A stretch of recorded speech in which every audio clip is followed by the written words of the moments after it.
Comment la CAPEB s'inscrit dans ces objectifs de la transition énergétique?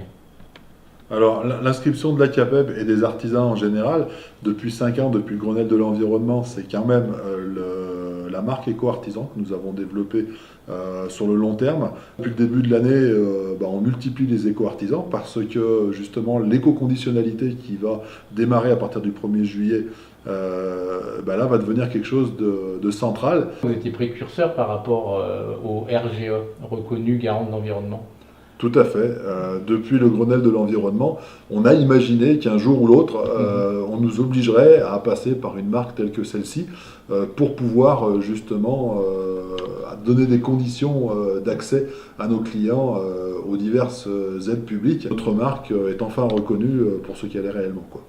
Depuis le début, le but de l'éco-artisan est de pouvoir crédibiliser l'entreprise qui va vers son client. Une démarche réelle vers le client en lui expliquant que ces travaux d'économie d'énergie, c'est une globalité. Donc on a fait des formations, bien entendu, des formations aux économies d'énergie, sur la globalité de l'économie d'énergie sur un logement. Il faut acquérir un logiciel d'évaluation thermique qui va permettre de faire l'état des lieux du logement à l'instant T. C'est des choses qui sont très importantes et qui crédibilisent énormément notre discours. Donc, en tant que citoyen, la transition énergétique, ça doit nous interpeller.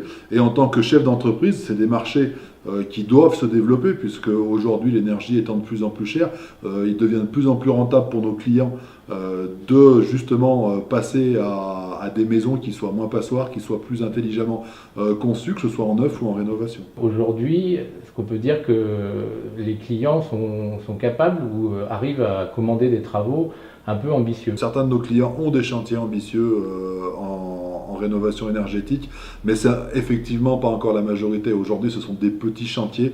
Pour beaucoup, ce sont des petits chantiers, des isolations, si on ne peut pas tout faire parce qu'on n'a pas les moyens, mettre une ventilation, changer un moyen de chauffage, etc. Isoler des combles, c'est rarement des rénovations totales de logements. Il faudra y arriver. Encore une fois, les nouveaux crédits d'impôt, les nouvelles aides sont aujourd'hui assujettis à des bouquets de travaux. Et donc, ça va aider notamment à pouvoir faire autre chose que de scinder en divers petits travaux. Aujourd'hui, les gens sont un petit peu plus sensibilisés à l'isolation ou au changement d'une chaudière. Rarement à la ventilation. La qualité de l'air devient un enjeu majeur de notre société. J'aurais qu'un seul regret, c'est que nos pouvoirs publics ne se soient pas aperçus de ça aujourd'hui. C'est-à-dire qu'il y a des aides diverses et variées pour un petit peu tout, et c'est très bien, mais qu'on ait un petit peu oublié la qualité de l'air et la ventilation, qui est quand même quelque chose de primordial. Au niveau national, vous formulez, j'imagine, beaucoup de propositions pour faire avancer les choses.